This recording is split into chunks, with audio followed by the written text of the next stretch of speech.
Soyez les bienvenus, chers téléspectateurs, dans l'interview d'Africa 24. Il y a 5 ans, les Nigériens découvraient notre invité, qui était alors candidat indépendant à l'élection présidentielle. Cette fois-ci, il revient sous la bannière d'un nouveau parti qu'il a créé, le PPNU, Saoui, Parti du Progrès pour un Niger uni. Il brigue donc une nouvelle fois la magistrature suprême. Soyez le bienvenu, docteur Abdoulaye Amadou Traoré. Merci. Alors, pour évoquer votre candidature, vous avez devant vous des questions qui sont posées sur cette table. Est-ce que vous pouvez lire à voix haute la première, s'il vous plaît? Vous étiez inconnu du grand public en 2011. L'êtes-vous moins en 2016? Bien. Au sortir des élections de 2011, nous pensons avoir marqué l'opinion publique nigérienne. C'était une candidature considérée comme osée face aux anciens de la classe politique nigérienne. Et cela a impacté sur l'ensemble de la jeunesse nigérienne. Et pour preuve, aujourd'hui, vous avez une multitude de candidatures jeunes. Donc aujourd'hui, oui, nous pensons que nous sommes connus du public. Donc c'est vous qui avez inspiré ce phénomène de candidats jeunes qu'on voit éclore? Oui, parce que beaucoup l'ont qualifié de candidature osée. C'était pas dans la tradition nigérienne de voir un jeune briguer la magistrature suprême nigérienne. Donc nous pensons que nous avons ouvert les portes et aujourd'hui, grâce à Dieu, les jeunes Nigériens s'investissent pleinement dans les affaires politiques. Lorsqu'on a recueilli 0,54% des voix, comment arrive-t-on à se persuader qu'il faut récidiver? Bien, pour nous, ce score était très honorable pour quelqu'un qui était méconnu du grand public. Et pour quelqu'un qui est considéré comme sorti de nulle part. C'était une façon de dire aux Nigériens que quelque chose d'autre était possible. Rappelez-vous, depuis la conférence nationale souveraine, la classe politique nigérienne a été la même et surtout a continué à tourner en rond. Combien de coups d'État nous avons connus au Niger? Quel progrès le Niger a-t-il connu en 25 ans? Vous vous rendez compte, aujourd'hui, pour un pays où tout est prioritaire, un pays pauvre, encore dernier de la planète, où tout est prioritaire, on se retrouve encore dans les querelles de personnes. Voyez-vous, pour nous, il fallait se débarrasser de ça et amener une nouvelle génération politique qui prend en compte véritablement les problèmes du pays. Mais qu'est-ce qui vous dit que cette jeunesse politique ne va pas tomber dans les mêmes travers? Nous avons appris avec les anciens et nous avons compris qu'il n'y a que l'unité qui puisse faire avancer le Niger. Et pour cette nouvelle génération d'hommes politiques, nous avons décidé de nous unir. Il n'y a pas de problème d'idéologie pour un pays pauvre.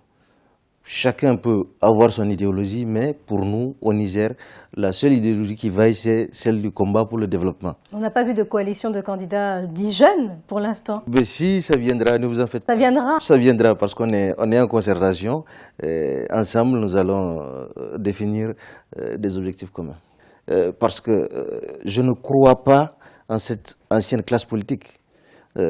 Ils ont eu le pouvoir, on a vu ce que ça a donné et ça continue encore aujourd'hui. Alors, le Niger, au Niger, la corruption, elle est là. Le développement, vraiment mitigé. Alors, je crois qu'aujourd'hui, tous les Nigériens sont unanimes que cette génération d'hommes politiques a échoué. Donc vous êtes contre, par exemple, une candidature unique de l'opposition en cas de second tour où il y aurait le président Mahamadou Issoufou en face? Je n'ai pas trop d'avis sur cette question. Ah bon? Oui, parce que nous... en tant qu'acteur politique, vous n'avez pas d'avis sur cette question?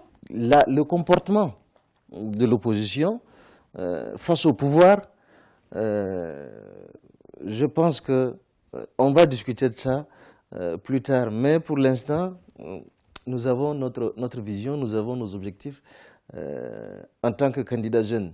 Donc si vous n'êtes pas proche de l'opposition, vous êtes proche du pouvoir alors? Non plus. Non plus? Non plus. Donc vous êtes proche de personne? Nous sommes proches de personne. Nous avons décidé de générer, de créer une nouvelle classe politique. Mais pourtant cette opposition prône aussi le changement. Question suivante s'il vous plaît. Quelles sont vos ambitions pour le Niger? Les principales. Bien. Comme je dis, tout développement doit être basé sur les ressources humaines. Au Niger, malheureusement, nous avons notre système éducatif qui est la base de la formation de l'élite qui est aujourd'hui décadente. Mon ambition, c'est de voir aujourd'hui l'école nigérienne retrouver ses lettres de noblesse. Par quels moyens? Un, la formation des enseignants en quantité et en qualité. Les infrastructures, bien sûr. Et ensuite, le suivi régulier et l'évaluation du système éducatif. Parce qu'aujourd'hui, on ne peut pas imaginer un développement sans les hommes bien formés. Mais ça, c'est du déjà vu, du déjà entendu. Très bien. Contrairement à ce qu'on voit tous les jours, nous avons un système qui est à la base de la décadence du système éducatif. C'est le système de contractualisation de l'enseignant. Ce qui fait que beaucoup d'enseignants aujourd'hui n'ont pas la vocation d'enseigner. Beaucoup d'enseignants sont là juste pour le gagne-pain. L'amour du métier n'y est pas. Alors, pour nous, il faut amener ces enseignants d'abord à aimer ce qu'ils font, en leur donnant des conditions de vie satisfaisantes, acceptables. Parce que si tu veux avoir un bon éducateur, il faut d'abord que lui soit dans de bonnes conditions. Mais là encore, ce sont des promesses de campagne. Ce n'est pas des promesses de campagne, c'est quelque chose qu'on peut réaliser au Niger. Mais par quels moyens, justement, concrètement, quand vous avez pensé votre programme? Aujourd'hui, vous prenez par exemple le budget qui est alloué à l'éducation. On prévoit toujours un budget de 25%, mais en réalité, on ne réalise qu'environ 10 ou 15%. Alors pour nous, il faut une certaine rigueur dans la gestion. Parce que comme je dis, le problème de gouvernement, le problème de gestion se pose. On s'occupe d'autres choses qui ne sont pas prioritaires au Niger. Mais justement, comment vous allez hiérarchiser vos priorités? C'est-à-dire, qu'est-ce qui est prioritaire pour vous? L'accès à l'eau pour tous, la sécurité, les infrastructures, l'éducation, la santé? Bien, les priorités sont l'éducation. Votre première priorité, c'est l'éducation? L'éducation. Il faut d'abord l'éducation. Et comme je dis, les priorités, ce n'est pas un est au-dessus de l'autre, mais au même niveau et on doit avancer ensemble. C'est l'éducation, la santé, l'agriculture et la sécurité. Voilà les 4 priorités de notre programme. Comme vous dites, on ne peut pas aller à l'école si on a faim. Et l'eau et l'agriculture vont ensemble. Le Niger est un pays avec un potentiel hydrique énorme. Énorme. Malheureusement sous-exploité. Parce que quand vous prenez, les Nigériens sont dans une situation de dénuement qui leur empêche de faire les exploitations agricoles. On va passer à présent à la question Joker qui vient conclure cette émission. Quel est votre projet de vie en dehors du fait d'être candidat aux successives élections présidentielles? C'est vraiment être aux côtés des malades. Et c'est ce que je fais tout le temps, et pouvoir être beaucoup plus serviable, me mettre à la disposition de la grande masse, parce que j'interviens également dans le domaine des ONG, particulièrement dans le domaine de la fistule obstétricale, qui est considérée ici au Niger comme une maladie honteuse, une maladie humiliante, qui amène généralement ces patientes à être rejetées par la société. Alors, je voudrais être vraiment aux côtés de ces femmes marginalisées pour les aider à retrouver la santé, et pour les aider à réintégrer le tissu social, leur redonner leur dignité.